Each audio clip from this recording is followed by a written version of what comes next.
সম্প্রতি সমুদ্রের গভীরে এমন কিছু অদ্ভুত ঘটনা ঘটছে যা বিজ্ঞানীদের চিন্তায় ফেলেছে। কিছু বিরল এবং রহস্যময় সামুদ্রিক প্রাণী হঠাৎ করেই সমুদ্রের গভীর থেকে উঠে আসছে। সোশ্যাল মিডিয়ায় গুঞ্জন ছড়িয়েছে, তাহলে কি এটা কিয়ামতের শুরু? সমুদ্রের এই দানব লিভিয়াথান কি জেগে উঠেছে? লিভিয়াথান নামক প্রাণীর অস্তিত্ব আসলেই কি লুকিয়ে রয়েছে সমুদ্রের অতল গহ্বরে? যদি বাস্তব হয় তাহলে এটি দেখতে কেমন এবং এটি এখন কোথায়? এসব প্রশ্নের উত্তর খুঁজতে হলে আমাদের সমুদ্রের গভীরে যেতে হবে, সমুদ্রের সেই রহস্যময় জগতে যা এখনো মানুষের কাছে এক বিশাল অজানা অধ্যায়। তাই ভিডিওটি সম্পূর্ণ দেখার অনুরোধ রইল। আর নতুন বন্ধুরা অবশ্যই পাশে থাকা সাবস্ক্রাইব লেখাটি প্রেস করে বেল আইকনের অল অপশন সিলেক্ট করুন।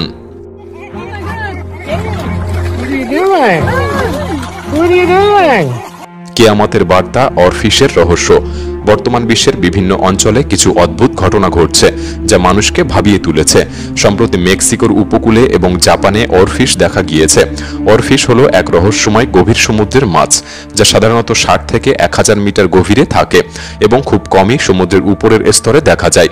তবে যখন এটি সমুদ্রের উপরে উঠে আসে তখন সাধারণত বড় কোনো প্রাকৃতিক দুর্যোগ ঘটে, বিশেষ করে ভূমিকম্প এবং সুনামি। এই মাছটির দৈর্ঘ্য 36 ফুট পর্যন্ত হতে পারে, যা এটিকে বিশ্বের দীর্ঘতম হাড়ের মাছগুলির একটি করে তোলে। এটি সর্পাকৃতির, রূপালী শরীর বিশিষ্ট এবং মাথার উপর লালচে ক্রেটেস্টের মতো অংশ থাকে। প্রথমবার একে দেখলে মনে হতে পারে যেন কোনো পৌরাণিক সামুদ্রিক দানব হঠাৎ করেই বাস্তবে দেখা দিয়েছে। জাপানে অরফিশকে রিউগু নোসুকাই বা ড্রাগনের দূত বলা হয়। স্থানীয় বিশ্বাস অনুযায়ী যখন এই মাছ সমুদ্রের উপরে চলে আসে তখন এটি বড় কোনো ভূমিকম্প বা সুনামির ইঙ্গিত দেয়। 2011 সালে জাপানের ভূমিকম্প ও সুনামির আগে জাপানের উপকূলে একের পর এক এই অরফিশ দেখা গিয়েছিল, যার কয়েক মাস পরেই 9.1 মাত্রার এক বিধ্বংসী ভূমিকম্প এবং সুনামি আঘাত হানে। 2020 সালে ফিলিপাইনে বড় ভূমিকম্পর কয়েকদিন আগে উপকূলে অরফিশের মৃতদেহ ভেসে এসেছিল। 2023 সালে মেক্সিকো ও চিলিতে ভূমিকম্পের কিছুদিন আগেই উপকূলে একাধিক অরফিশ দেখা গিয়েছিল। শুধু তাই নয়, স্পেনের ব্ল্যাক সি ডেভিল বা অ্যাংলার ফিশ, যা সাধারণত 600 থেকে 4500 মিটার গভীরে থাকে, সেটিও এবার জলের উপর উঠে এসেছে এবং এই ঘটনা ইতিহাসে প্রথমবারের মতো ক্যামেরায় ধরা পড়েছে। এদিকে ভারতের কেরালা রাজ্যের উপকূলে হঠাৎ করেই প্রচুর মাছ উপকূলে উঠে আসতে দেখা গিয়েছে। একই সময়ে জেলেরা সমুদ্রে এক ভয়ঙ্কর দৃশ্য দেখতে পেয়েছে, তা হলো চারকোনা ঢেউ। সাধারণত ঢেউ একদিক থেকে প্রবাহিত হয়, কিন্তু এখানে দেখা গেছে দুটি ভিন্ন দিক থেকে আসা ঢেউ একে অপরকে ছেদ করছে, যা জলের উপরিভাগে চতুর্ভুজ আকৃতির ঢেউ তৈরি করছে। এই ঢেউ খুবই বিরল এবং বিপজ্জনক একটি প্রাকৃতিক ঘটনা, যা সাধারণত তখন ঘটে যখন দুটি শক্তিশালী সমুদ্র প্রবাহ পরস্পরের সাথে সংঘর্ষে লিপ্ত হয়। অনেক সময় গভীর সমুদ্রের ভূমিকম্প বা টেকটনিক প্লেটের নড়াচড়ার ফলে এমন ঢেউ সৃষ্টি হতে পারে। চারকোনা ঢেউ অত্যন্ত বিপজ্জনক, কারণ এতে নৌকা বা জাহাজ সহজেই ভারসাম্য হারিয়ে উল্টে যেতে পারে। এছাড়াও এটি ইঙ্গিত দিতে পারে যে সমুদ্রের গভীরে কিছু পরিবর্তন ঘটছে, হয়তো ভূমিকম্প বা সুনামি বা অন্য কোনো অজানা শক্তির প্রভাব, যা মোটেও স্বাভাবিক নয়। ঠিক এই ঘটনার কয়েকদিন পরেই 28 ফেব্রুয়ারি 2025-এ নেপালে 6.1 মাত্রার এক শক্তিশালী ভূমিকম্প আঘাত এনেছিল। তাহলে এত কিছু সব কি কাকতালীয় ঘটনা, নাকি সমুদ্রের নিচে সত্যি বিশাল কিছু ঘটতে চলেছে? অনেকেই বলছেন লিভাইথান জেগে উঠেছে। বিজ্ঞানীরা বলছেন সমুদ্রে তৈরি হওয়া অস্বাভাবিক চারকোনা ঢেউ এবং গভীর সমুদ্র থেকে উঠে আসা এই মাছ ভূমিকম্পের পূর্বাভাস হতে পারে, কারণ তারা ভূমিকম্পের সময় ভূপৃষ্ঠের পরিবর্তন এবং জলের তলদেশে তৈরি হওয়া চাপকে অনুভব করতে পারে। এই তীব্র চাপের কারণে তারা উপরে উঠে আসে বা মরে গিয়ে জলে ভেসে ওঠে। যদিও এখনো বিজ্ঞানীরা একে নিশ্চিত করতে পারেনি, তবে একের পর এক এই ঘটনার পুনরাবৃত্তি মানুষকে ভাবিয়ে তুলেছে। অরফিশ কি সত্যি কিয়ামতের বার্তা বহন করে নিয়ে এসেছে? তাহলে কি এবার দেখা মিলবে লিভিয়াথান নামক সেই দানব প্রাণীর? কিন্তু প্রশ্ন হলো, লিভিয়াথান কি আসলেই সত্যি নাকি অলৌকিক কোনো জীব? এর নেতিবাচক উত্তর খুঁজতে হলে আপনাকে অতীতে যেতে হবে বা প্রাচীন কাহিনীতে বিশ্বাস রাখতে হবে। আমরা জানি সমুদ্র চিরকাল রহস্যময় এবং অনাবিষ্কৃত এক জগৎ। প্রাচীন কাহিনীতে লিভিয়াথানের উল্লেখ বহুবার এসেছে। বাইবেল, ইহুদি ধর্মগ্রন্থ এবং অন্যান্য পৌরাণিক কাহিনীতে এক বিশাল দানবীয় সামুদ্রিক প্রাণীর কথা বলা হয়েছে, যা একসময় সমুদ্রের গভীরে বাস করত। যেমন বাইবেলের জব 41:34-এ লিভিয়াথান সম্পর্কে বলা হয়েছে, তোমরা কি লিভিয়াথানকে হুক দিয়ে ধরতে পারবে? তার জিহ্বাকে কি দড়ি দিয়ে বাঁধতে পারবে? তার নিঃশ্বাস থেকে আগুন বের হয় এবং তার চোখ দুটি জ্বলন্ত অঙ্গারের মতো। একইভাবে ইহুদি ধর্মগ্রন্থ তালমুদেও লিভিয়াথানের কথা বলা হয়েছে, যেখানে এটিকে এক বিশাল সামুদ্রিক দানব হিসাবে বর্ণনা করা হয়, যা একদিন সমুদ্র থেকে উঠে এসে মহাপ্রলয়ের কারণ হতে পারে। এই সমস্ত ধর্মগ্রন্থের এই উক্তি দীর্ঘকাল ধরে মানুষের মনে প্রশ্ন তৈরি করেছে যে এটি কি আসলেই বাস্তব নাকি কেবলই একটি কিংবদন্তি।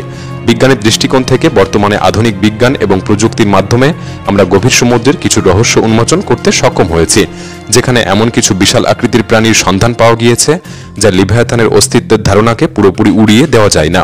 পৃথিবীর মহাসাগরগুলি ৮০% বেশি অংশ এখনও বিজ্ঞানীদের কাছে পুরোপুরি অনাবিষ্কৃত, তাই সমুদ্রের গভীর অংশে এমন সব প্রাণী থাকতে পারে যা মানুষের কল্পনারও বাইরে।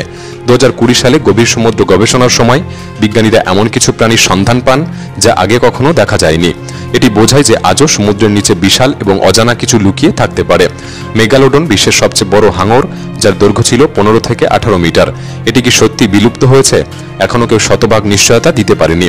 এমনকি কোলাকান্থ নামের এই প্রাচীন মাছ, যা ৬ কোটি ৬০ লাখ বছর আগে বিলুপ্ত বলে ধরা হয়েছিল, সেটিও ১৯৩৮ সালে জীবিত অবস্থায় পাওয়া গিয়েছিল। এছাড়াও বিজ্ঞানীদের সাবমেরিন এবং রাডারে ধরা পড়েছে অদ্ভুত কিছু প্রাণী। গভীর সমুদ্র গবেষণার সময় বিভিন্ন সাবমেরিন, সোনার স্ক্যান এবং ডিপ সি রোবটের সাহায্যে বিজ্ঞানীরা বেশ কিছু রহস্যময় এবং অজানা সামুদ্রিক প্রাণী আবিষ্কার করেছেন, যা লিভায়াথানের অস্তিত্বের তত্ত্বকে আরও রহস্যময় করে তোলে। যেমন ১৯৬০ সালে মারিয়ানা ট্রেঞ্চে বিশাল এক ছায়া দেখতে পাওয়া গিয়েছিল।